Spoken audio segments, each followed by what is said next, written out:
Alright guys, so after many sleepless nights, we finally have the perfect Android app developed. So now what we need to do is we need to figure out how to get this on the Google Play Store so we can start making millions of dollars. Now, the process is actually really easy. What's going to happen is Android Studio is pretty much going to take all of your files and bundle them together into something called an APK file. Now, the APK file is the thing that you put on whatever app store, probably Google Play Amazon also has an app store that you could put it on. But essentially, that's what we need to do first. We need to pretty much export this into an APK file so we can publish it wherever we want. So the first thing that we need to do is go down to this icon at the bottom and choose Build Variants. So whenever we were just developing the app, what we did is we were building it in debug mode. Now that's really good for, like I said, developing, because it shows you if you have any bugs and gives you some other cool messages. But now, once you're ready to actually build the final release, click on this and change it to release. So this is going to say, okay, now when I build it, I'm building the final version of this, the version that other users can actually install. That's what we want. Now, let me adjust myself in my seat here. Alright. So from here, what we do is we actually go up to build and say we want to generate a signed APK. Now I already know what APK means. It's the final version of your app. But what's a signed thing? Well, here's the thing. Anytime you publish an app, you need to sign it. And signing it, just like signing anything in real life, it just verifies your identity. So it says, okay, Bucky Roberts, this is your app. Or if you're working for a company like, I don't know, like Microsoft, this is your app. It pretty much just ties an identity along with the final build. So since we don't have any keys yet, and the key is just another name for your digital signature, we're going to create a new one. Now, in order to understand what a key store path is, we need to understand what a key is. So like I just said, all it is your identity, either your organization or your name. So I'm just going to say that I'll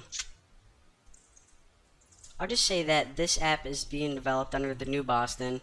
Again, all you have to write is either your organization name or your first name. You don't need to fill all this other stuff out. And for the key, you can name it anything you want. This certificate is pretty much your identity, and the alias and the password is just for you. It's nothing that the user doesn't see it on the Google Play Store or anything. So for the alias, I'm just gonna write like a release key and give it a password. And for the validity, it's always good to have 25 years. Don't do anything less than that. Actually, I think Google recommends 25 years.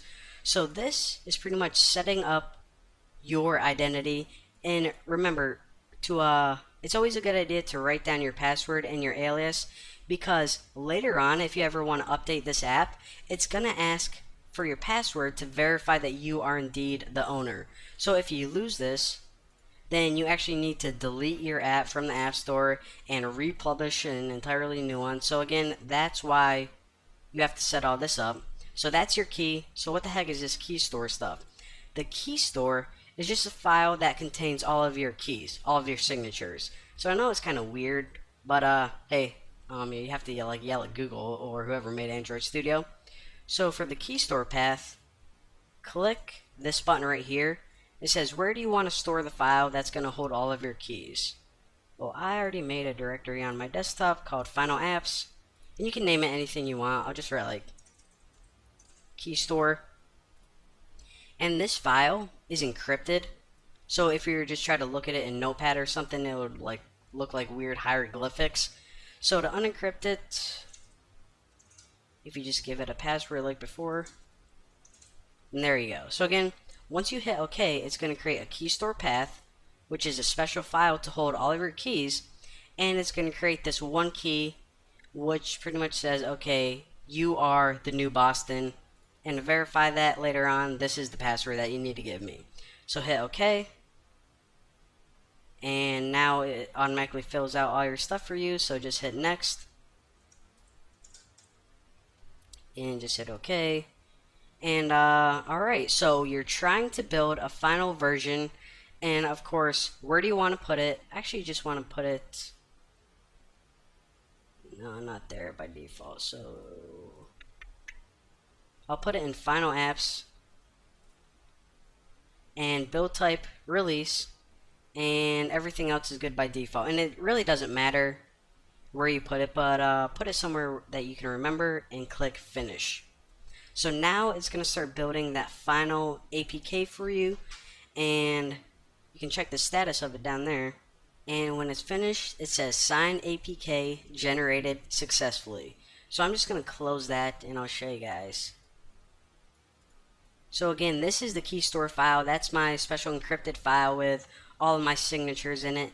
And this APK, this is the final file that you add to the Google Play Store. So later on in the next tutorial, I'm going to show you guys how to set up, how to add an app to the Google Play Store, how to add all your screenshots in your main icon and description and stuff like that. So we now have a signed APK file. We are now good to go.